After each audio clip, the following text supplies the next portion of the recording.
Tapi secara umum, nasib penulis di Indonesia kadang jauh lebih buruk dari yang mampu kita bayangkan.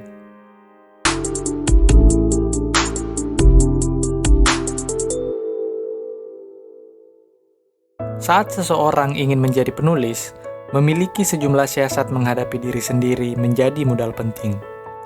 Berkaca dari kisah sejumlah kawan saya yang ingin jadi penulis, mereka terlebih dahulu menyerah lantaran tidak menemukan siasat yang tepat untuk menghadapi diri sendiri dan kenyataan. Kenyataan bahwa penulis bukanlah pilihan profesi yang tepat di Indonesia, meski ada beberapa yang terlihat makmur karena hidup sebagai penulis dengan deretan bukunya yang bestseller. Tapi secara umum, nasib penulis di Indonesia kadang jauh lebih buruk dari yang mampu kita bayangkan. Begitupun dengan diri saya. Memikirkan untuk hidup sebagai seorang penulis terkadang membuat saya terdiam sejenak sebelum menemukan berbagai alasan yang dapat menguatkan. Pada dasarnya, bukan hanya untuk jadi penulis. Manusia selalu dihadapkan dengan kendala atau rintangan untuk mencapai keinginannya. Namun, kali ini saya akan berfokus pada upaya menjadi seorang penulis saja. Mari kita mulai. Saya punya 2 orang teman yang bagi saya mereka layak untuk disebut penulis. Sebut saja penulis A dan penulis B. Penulis A begitu realistis melihat dunia, terkhusus dunia kepenulisan di negara ini.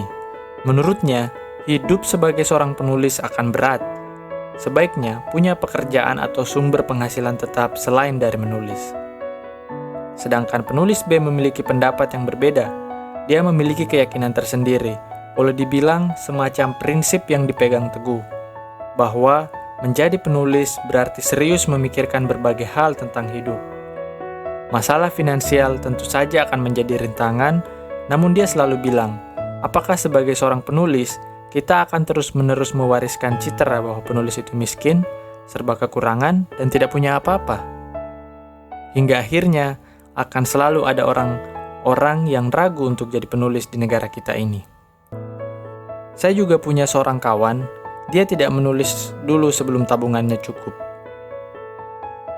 Dia tidak ingin terganggu dengan uang saat menulis. Akhirnya, dia mencoba menyisihkan pendapatannya lalu berharap suatu saat dia akan menulis dengan bebas dan tenang karena ada tabungan yang cukup. Seperti itulah, setiap orang akan punya caranya masing-masing untuk melihat dunia kepenulisan ini. Saat membaca Istanbul, Kenangan dan Kota karya Orhan Pamuk, kita juga bisa melihat bagaimana kondisi seorang peraih Nobel tahun 2006 itu dalam memilih jalannya sebagai penulis. Meski memoir ini tidak sepenuhnya berbicara tentang penulis, namun di bagian akhir kita akan melihat pergulatan Pamuk melawan dirinya sendiri untuk menghadapi dan menentukan pilihannya. Sebelum menjadi penulis, ada beberapa rintangan yang harus dia hadapi, mulai dari tuntutan ibunya agar Pamuk menjadi arsitek, keinginannya untuk menjadi pelukis, hingga akhirnya tiba pada keinginan menjadi seorang penulis. Beruntungnya, Pamuk memiliki seorang ayah yang gemar dengan buku. Ayahnya memiliki koleksi lebih dari 1.500 jilid di perpustakaan pribadinya. Buku-buku itulah yang kemudian membantu Pamuk dalam membentuk dirinya menjadi seorang penulis. Dengan buku-buku itulah dia mengurung diri dan memaknai kesunyian sebagai sesuatu yang membawanya ke dalam dunia yang memberikan banyak hal. Pamuk menceritakan sepenggal kisah itu dalam pidato penerimaan Nobelnya yang berjudul My Father's Suitcase. Dalam pidatonya, Pamuk juga bercerita tentang peran ayahnya yang selalu mendukung keinginannya untuk jadi seorang penulis. Berbeda dengan ibunya yang melarang sekaligus meragukan pendapatan yang akan didapatkan anaknya jika menjadi penulis. Pamuk juga menduga bahwa di masa lalu ayahnya juga memiliki keinginan untuk menjadi seorang penulis. Namun ada hal yang tidak dilakukan ayahnya saat itu, yaitu melawan kesunyian dan terus sabar dan tabah menjalani proses sebagai penulis. Di akhir pidatonya, kita akhirnya paham bahwa peran ayah dalam diri dan karir kepenulisan Pamuk begitu besar. Dia berutang banyak pada semangat dan perpustakaan milik ayahnya. Menjadi penulis bagi Pamuk menjadi sebuah pilihan yang ambisius. Dia rela mengurung diri dalam waktu yang lama di perpustakaan untuk membaca buku-buku ayahnya. Kredo menulis Pamuk berasal dari sebuah pepatah Turki yang berbunyi, menggali sumur dengan jarum. Baginya, Menulis seperti proses menggali sumur dengan jarum.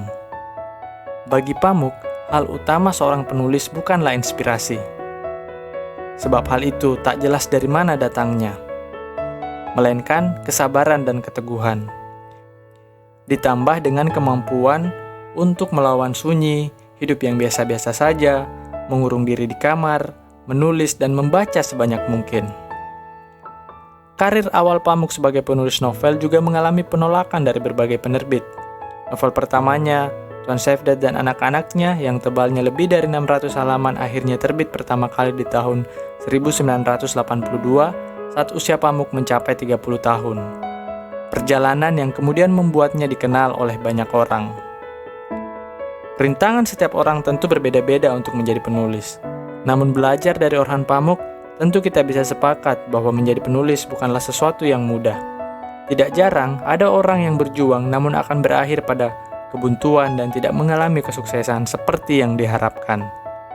Jarak untuk mengatakan, saya ingin jadi penulis, dan saya ingin berhenti jadi penulis, tampaknya sangatlah dekat.